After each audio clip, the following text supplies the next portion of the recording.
You know this won't change a thing. Havelock sneered, his head still buried in the mountains of papers that was strewn upon his desk. The room was still, the sounds of distant shouts and gunshots outside almost completely muffled from within. The masked figure that stood opposite to him remained silent, his arm outstretched towards the governor, firearm at the ready. He was a tall, burly man, clothed in tatty, mud-soaked white trousers, and a similarly soiled Venetian red coat that covered the blood-stained shirt that clung to his chest. His tricorn hat sat perched atop his furrowed brow as the room fell silent. The governor and his would-be assailant locked in a battle of wills. Suddenly, with a sigh, Havelock steepled his slender hands and glanced up at the figure who stood so defiantly at the end of his long office. "Well?" "Oh, you've got a lot to answer for, Greyfeld," the figure replied, shifting his weight uneasily, his eyes darting around the room, but never away from the governor for more than a few seconds at a time. "Really? And what would that be, Pitchford? Would it be the murder of countless servicemen to our great nation?" Havelock rose from his desk and began pacing, his eyes fixated on the figure as he strode out from behind the desk. His long tailored coat hung from his thin frame, doing little to obscure the pristine black suit that resided beneath. "How about the seeds of injustice and entitlement you planted in the minds of these savage natives? The massacres your little rebellion has caused? Brought about by your orders, no less," the figure referred to as Pitchford retorted. "Yes. Well," Havelock paused for a second, staring at Pitchford. "Did you really expect us to sit idly by while you tore down the pillars of society? It didn't seem to rouse you from your seat when your people starved in the streets, and disease ran rampant now, did it?" Pitchford replied, sidestepping around the great expanse of carpet to stand opposite Havelock. "Minor sacrifices for the good of the nation, Pitchford. While the weak and old perish, the strong shall rise from their remains." Havelock smiled, his words oozing false sentiment and mocking. His temper brewing, Pitchford grasped at the makeshift mask, pulling the scarf down to reveal his bruised and rugged features, an unkempt beard masking much of his beaten and still bloodied face. "That's enough, Greyfeld. This ends now," Pitchford began. "Actually, my friend, I believe you're out of your depth. You think this great empire was built, maintained, envisioned even, by just one man?" Havelock scoffed, gesturing to the window behind him, the great expanse of the colonial paradise occupying the view.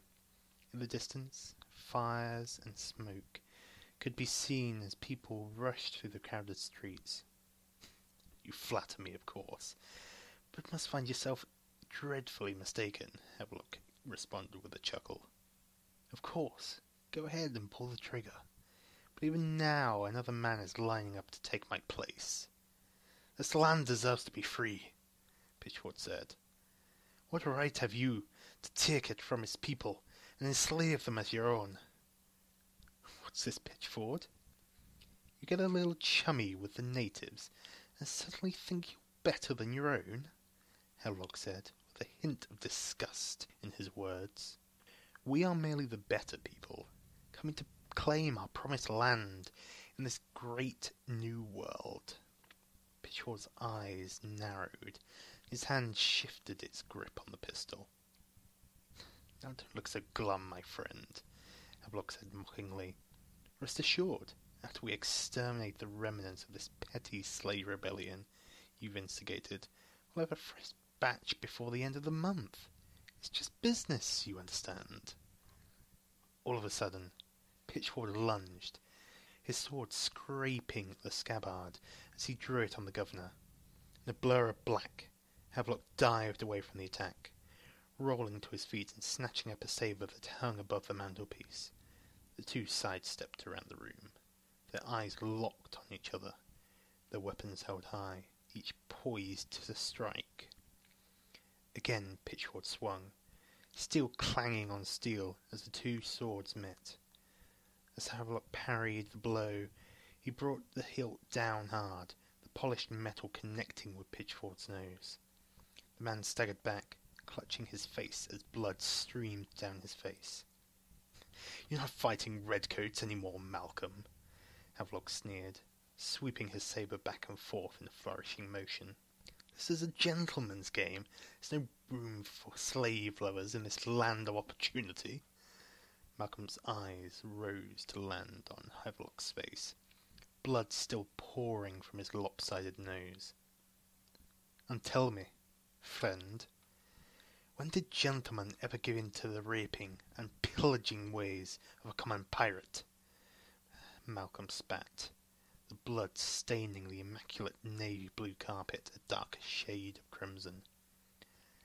"They aren't people," Havelock snapped, bringing his sword round to meet Malcolm's next blow, locking the two in a bind of blades. "They're subhuman, pathetic forms of life that need masters like us to guide them. Without us they are nothing." In the commotion, voices could be heard from outside the governor's office. "I heard fighting. I'm telling you. Where the hell are the Viscount's guards?" Suddenly the doors burst open. A squad of redcoats spilled into the room. The two duelling men stood as statues, both shocked by the intrusion on their dance of death, as the soldiers lined up in front of them. "Well?" Havelock cried, his blade still crossed with Malcolm's. "Shoot the bastard!" The men each raised their muskets, expertly drawn in a line, ready to fire. "Aim!" screamed the sergeant, his moustache quivering in both fear and rage at the sight of the intruder. The muskets clicked as the soldiers pulled back the cocking levers, arming the weapons. In a swift move, Malcolm's foot shot up, catching the governor square in the groin. Each of the men winced as he bent double, the sabre dropping from his hands. "Fire!" roared the sergeant, shock and terror in his eyes as Malcolm dived towards the window. The muskets erupted in symphony, the bullets leaping from their barrels and speeding towards both the governor and his assailant. The window shattered as they both fell towards it, the two tumbling through the air in a flurried mash of flowing blood and tangled bodies. Every head in the colony turned towards the governor's mansion as the commotion burst onto the streets. The two bodies fell to the ground, thudding on the cobblestones, while soldiers rushed towards the scene as fighting continued in the surrounding streets. As more approached, they saw their comrades standing in the shattered window, and cries rang out through the ranks. "The governor's dead, and those bastards killed him, and one of our own. Who do we trust? Sod that! Who pays now?" Brother turned on brother, as what little morale had remained in the face of the rebellion disappeared. Fear overcame all sense of comradeship, as realizations of misplaced loyalties and inequality took hold amongst the soldiers. In one fell swoop, the tide had turned as the streets ran red with the blood of a martyr. The revolution had begun.